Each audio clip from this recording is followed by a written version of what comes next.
Outside the Book continues from the 2016 Southern Kentucky Festival of Books. I'm Barbara Deeb, and I am delighted to have with us right now Garth Stein. Now, Garth, I wish we had more time to pick your brain, but we don't. You know, we just talked to You Michael. wouldn't find much there, trust me. I bet we would. Michael Hinkson just left, and he had his guide dog with him, and I thought how appropriate then that we're bringing you up to talk about books that have such a central character as a dog. Yes, the dog theme is very much in. Yes, my dog is not a helping A guide dog, dog. though. Enzo is just a companion, but he is obsessed with race car driving. So Okay, and you're obsessed with race car driving. I yes? have been at times in my life, yes. Not anymore?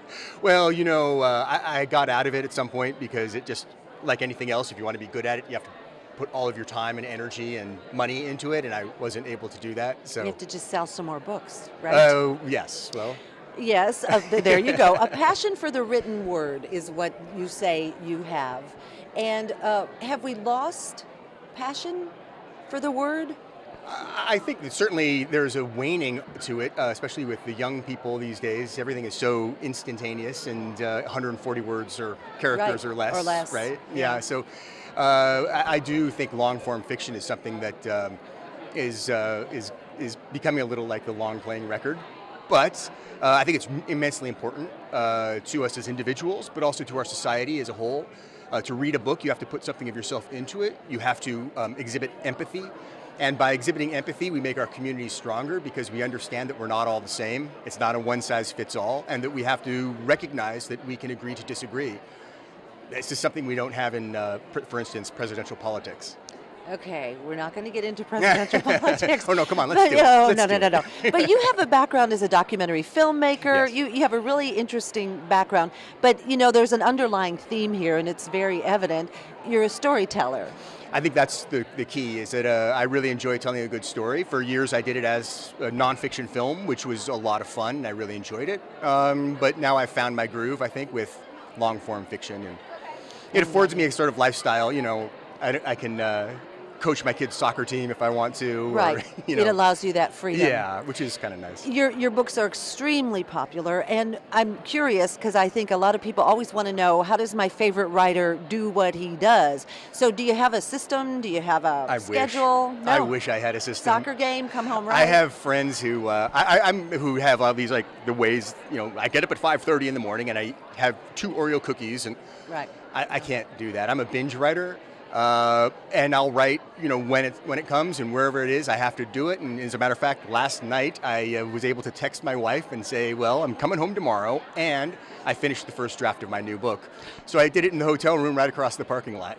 Well, won't people love to know that? And that's the new book. That's my new book. Yeah. It's, Okay, do we know what it's called yet? we can't tell you because then we'll have Okay. to. Shoot me or do something terrible. But now you know where it was written. And You'll know finished. that I put the first draft, crowning touches, went on in room 207 of the Staybridge Inn. There you go. Now let's talk a little bit about one of your books, or you co-produced about the 1992 Democratic National yeah. Convention, the last party.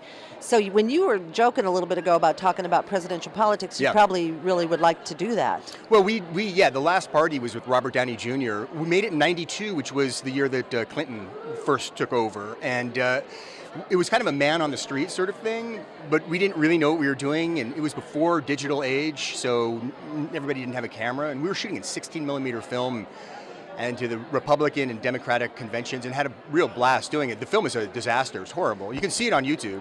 It's really, really not good, but it was so much fun to make. And a great experience. You know, talking about making, and you know, your life, and you've got a very full life. You have children, you live in Seattle, you have a wife, you have a dog named Comet. But also you've written about things in your life. Your sister's brain surgery turned out to be the impetus for something? Yeah, I made a documentary film about her actual surgery called When Your Head's Not a Head, It's a Nut, which was on PBS years ago. And then I used the epilepsy that she grew up with, I gave to a character in my second book, How Evan Broke His Head and Other Secrets. It really is dealing more about how epilepsy affects an entire family, not just the person who has it. And as a younger brother, I had sort of the catbird seat of Sure. seeing what epilepsy was all about, how it Sure. affected my sister, and also how it affected my parents, which was very, very profoundly. So I do take things from the past. My first book, Raven Stole the Moon, is set in Wrangell, Alaska, which is where my mother is from, this small fishing village, and it uses Tlingit Indian myths, which is my mother's side of the family. So, I try to pull things in and tell a good story and also have something to think about. I want to be a little provocative. Yes, motivate that thought. Now, we don't have it on the table, but you have a children's book as well.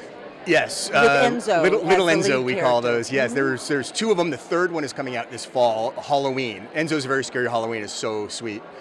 It was just sort of like I was getting people were asking me a sequel to The Art of Racing in the Rain. Can't there be a sequel? I said no. The dog dies. Sorry.